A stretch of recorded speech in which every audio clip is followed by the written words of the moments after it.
Oats ಆಮ್ಲೆಟ್ನ prepare ಮಾಡೋದು ಹೆಂಗೆ ಅಂತ ನೋಡೋಣ.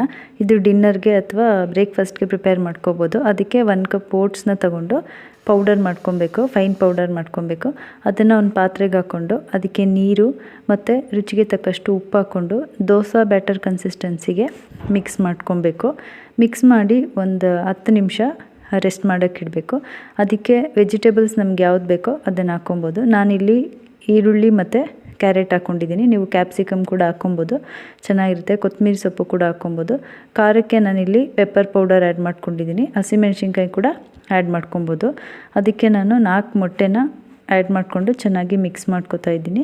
ಮಿಕ್ಸ್ ಮಾಡಿಕೊಂಡು ತವಾನ ಬಿಸಿ ಮಾಡಿಕೊಂಡು ಒಂದು ಸ್ವಲ್ಪ ಬೆಣ್ಣೆ ಹಾಕ್ಕೊಂಡು 2 ಸೌಟಷ್ಟು ಹಾಕಿ ಸ್ಪ್ರೆಡ್ ಮಾಡಿ 2 ಕಡೆನೂ ಚೆನ್ನಾಗಿ ಬೇಯಿಸ್ಕೊಬೇಕು. ಪೆಪ್ಪರ್ ಪೌಡರ್ ಹಾಕಿರೋದ್ರಿಂದ ಹಾಗೆ ಕೂಡ ತಿನ್ಬೋದು. ನಾನಿಲ್ಲಿ ಸಾಸ್ ಜೊತೆ ಸರ್ವ್ ಮಾಡ್ತಾಯಿದ್ದೀನಿ. ನೀವು ಕೂಡ ಟ್ರೈ ಮಾಡಿ. Thank you.